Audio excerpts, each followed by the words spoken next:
Mamang CHAHI megi tang ahumdagi HOURAKHIBA irang asigi CHEITHENG PHANGLABA KOUTRUK KHULGI PIKLIBA ANGANG AMADI AHAL SINGDA ARAMBAI Tengol Unit 19 Tengolloi Singna Acha-Athak Potlamsing Thokhre ngasayuk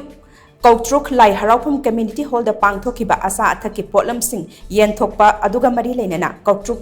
Jing Laikai Apunba Mairapai Big Secretary Thangzam Laimana Hai KOUTRUK Singi Hek Makhong da Leiba KOUTRUK Sing Laikai Asin Lan Hek Haurakpadagi Ngasi Phawbada Tangdu Laitana Yumda Jangduna Leiba Phanglaktri KHUL asigi khunja ayamba sentok marang kaina leitaba lobukta nomagi suraga phanglakpa selna yum pubana ayambani Kadangban KOUTRUK Senjam Chirang hairiba KHUL paring asi kuki singi bankraga yamna naknana leiba maramna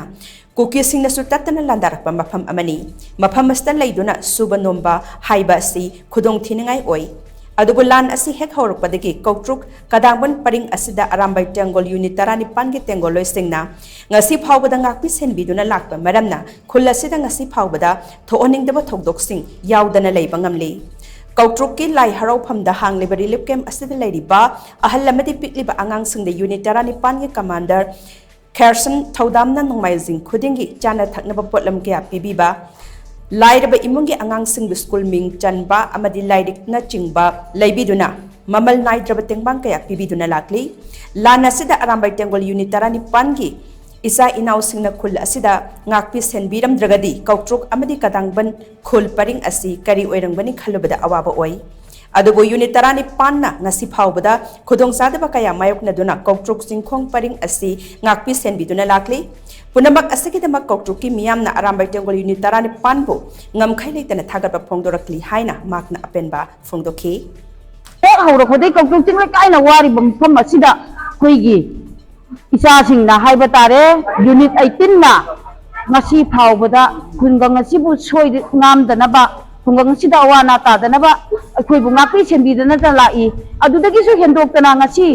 isa singi isu singi ASA-Athak pichaba sida Makhoina angamba mateng ASA-Athak angang singi mabunging haraw na magidamaktada mokoina support mayam ama laibirakuna ngasi isa sing isu sing sida teacher basida angang sing na mabuk tenja duna haraw jabasi urakanda amaki henna mama moina mabo moina khoina haraw jabado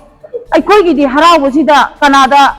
kaino si haigani haiba matamda Unit 18 na aikoi bu ngakpi senbiduna ching laikai sida Makhoina ngasi phawbada soingam soktana ba sungakpire adudagi hentoktana isa sing isu sing sibu mabuk ning ten na bagi awabado leihandana bagi kawhanna bagi ngahakta orabu kawphokna bagi damakta makhoina ASA-Athak yenbiduna pichabi bagi ju hainangai leitana Unit 18 bu hanna aigi side tagi makhoibu